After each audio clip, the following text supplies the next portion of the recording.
New me, new haircut. Talagang summer na rito, umabot ng 40. 40 degrees kahapon.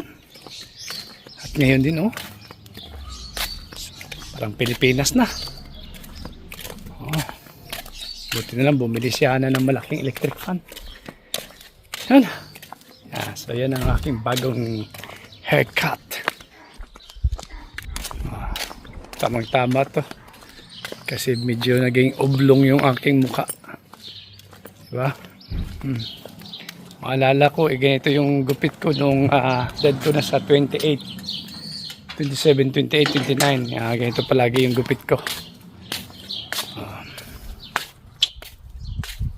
Bilog naman yung ulo natin, kaya okay lang. Diba? Okay.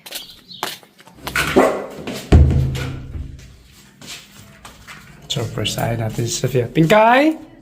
Can I come in? Can I come in, Pinkay? Huh? I can't hear you. No!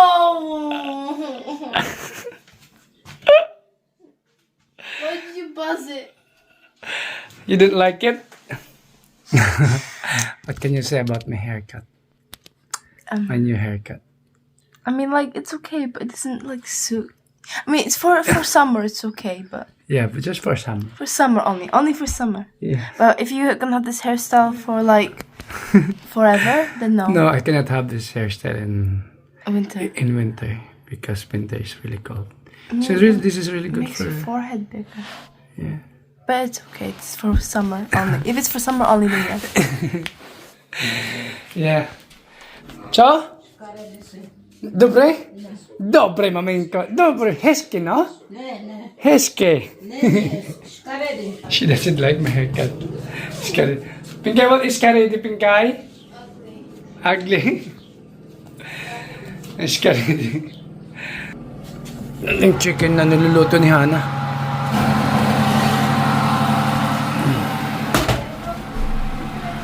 Nilagyan ko ng tubig para magiging siya. Medyo dry kasi. So ito may butter to.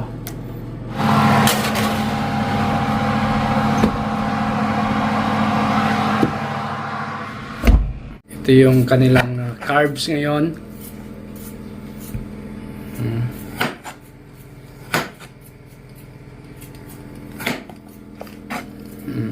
Yan, manok, ulam, tsaka salad. Yan lang. Yan, manok. Chicken wings. Yan. Sa akin naman ay chicken tights. Chicken legs. And sauerkraut. It's Monday here in Czech Republic. Grabe. Yung init ngayong summer na to. Ngayong taon dito sa Czech Republic. Grabe. Oras is alas 9:30 ng umaga. Nagtatrabaho sana ako dyan sa lupa, sa garden. Hininto ako ni Maminka kasi sobrang init talaga. Sabi niya sa akin na antayin na lang daw na may araw na hindi gaanong mainit. So ngayon, alas 9:30 pa lang ng umaga. Nasa 34 degrees Celsius ang init. 34 degrees. Tapos iba, walang hangin. Dati hindi ganito. Ganito dito. Ayun, talagang sumobra yung init. Kaya ang ginawa ko, nagluto na lang ako ng aking ulam para sa trabaho. Pasok ko pang hapon. Kaya luto na lang. Prepare na lang papunta ng trabaho. Maaga pa naman. So panangalian at hapunan ko to. Yan, itong lupa na to, tatambakan ko tong gilid. Yan. Hinihinto ako ni Maminka kasi mainit daw. Pero okay lang naman, 1 hour lang, kahit 1 hour. Madaliin natin kasi may pasok pa tayo mamaya. So nakapagluto na kasi ako. Yan. Sabi ni Maminka, wag daw. Pero okay lang. Niktoho daw. Pero kayang-kaya to. Mainit nga talaga. Yan. Tabunan to. Kasi itong kanal na to, dapat daw lagyan ng lupa.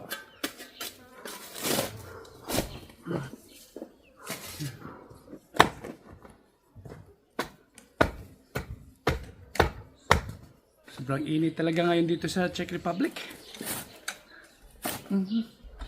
Tapos itong lupa ito, tumigas na. Yun. Kahit 1 hour lang. Unti-untiin natin to araw-araw. 1 hour bago papasok sa trabaho. Kaya okay lang.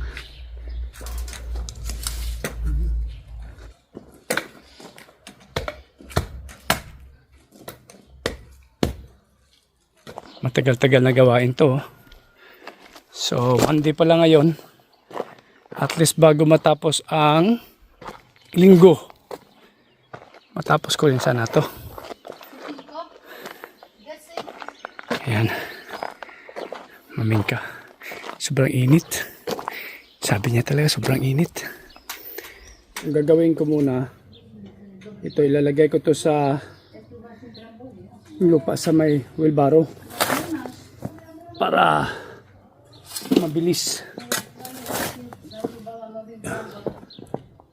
So, yan. Matigas na yung lupa.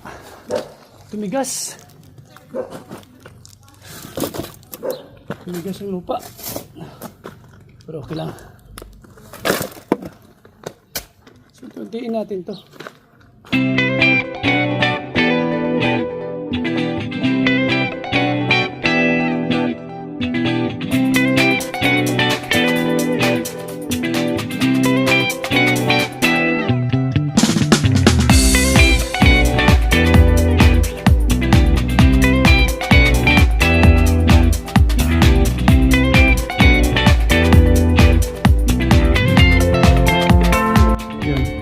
Yun lang ang gagawin ko, pero dapat nakapantay sa gutter. Sobrang init lang, parang Pilipinas. Kaya pag maranasan mo yung mga ganitong trabaho, saka mo ma-appreciate yung mga construction boy.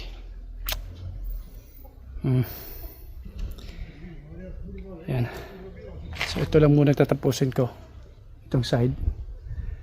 Bukas siguro this side, sunod naman that side. Unti-unti lang, hindi naman tayo minamadali. At least bago papasok sa trabaho may nagagawa tayo sa bahay para progressive ang ating daily life. Ito naman yung gusto natin. Sabi ko kaya na boring ako to sa bahay, kailangan ko maghanap ng trabaho. So within a week nakahanap naman ng trabaho. Ito na, busy nga lang talaga.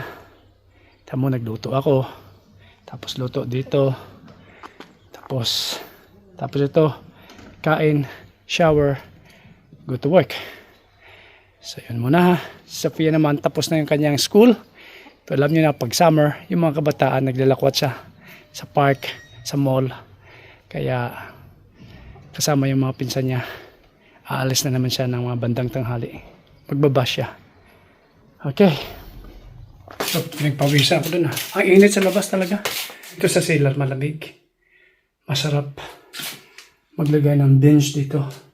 Dito ka matulog sa tanghali. Malamig, hindi siya. Pag underground pala, no? Yung underground, malamig. Lalo na itong bahay ni Nana, naka-insert. Kaya dito nilalagay yung mga nakastock na mga pagkain. Na yung mga kumpot. Kasi malamig dito. Malamig. Masarap matulog dito sa tanghali pag may bench ka. Lagyan ng bench dito. So, anyway, yan, naka-1 oras na trabaho din ako doon. Tama na muna yan kasi alas 11 na. At kakain muna ako, mag-shower. At time to go to work. Time is 1 o'clock in the afternoon. Time to go to work. And Ang pasok ko is kailangan na sa production na talaga ako. Yung actual na nagtatrabaho is 1:45. So kailangan mga 1:15 na sa building na ako. Mga bihis kagad sa locker room. It takes time kasi dalawang deck yun. Dirty clothes going up to clean clothes, mag-change ng white uniform, and then it takes you around like 10 to 15 minutes. Sa mga 1:30 nakahanda na, nag-aantay na ng mga kasamahan. Kung hindi ako magkamali, medyo may idea na ako sa bagong section na aking ma-assignan ngayon. And I am so happy nandun si Maricel ngayon. Siya yung magti-training sa akin, kaya siguro sinasadya ng kumpanya na sa mga bagong section na na-assign ako, may Pilipino talaga na nakadetail. Kaya katulad nung nakaraan sa paliting ako, si RG ngayon sa Balina. Balina, it means like packaging. Sa packaging ako ng mga ice cream. Nilalagay yung ice cream sa boxes. So kasama ko si Maricel, yung nag-refer sa akin dun sa Bidfood. Siya yun. So yeah, napakabuti ng Panginoon, no? Talagang mula noon hindi talaga ako nahirapan kahit noon sa England ako. Talagang pag nag-apply ako ng trabaho, hindi tumatagal, talagang nakakahanap kagad ako ng trabaho. Ganoon din kay Hana. So yan, let's go to work. And dito tayo nagtatrabaho at papasok na tayo sa building. Sobrang init. Bihis tayo. Nagpapawisan ako.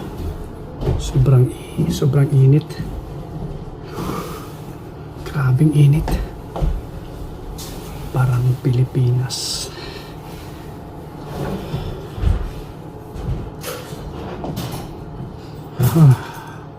Pero okay lang. Okay lang talaga. So I'm on break. Dinner break. So, mukhang umulan nata. Back to production kasi nag-break lang ako. Dinner break. Okay. I'm home. Another day natapos. Yan.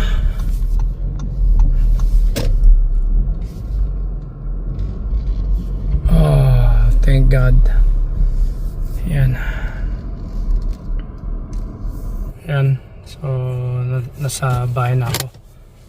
Tapos na yung aking duty, afternoon shift. Oras is alas 10 pa lang ng gabi.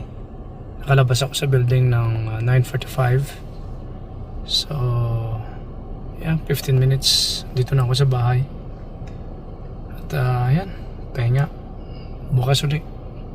Pero madami pa akong tatrabahuin dyan sa may yun na yung ginawa ko kanina. Kailangan matapos yan. Hindi naman kailangan i-rush. Kaya lang wala naman akong gagawin sa umaga.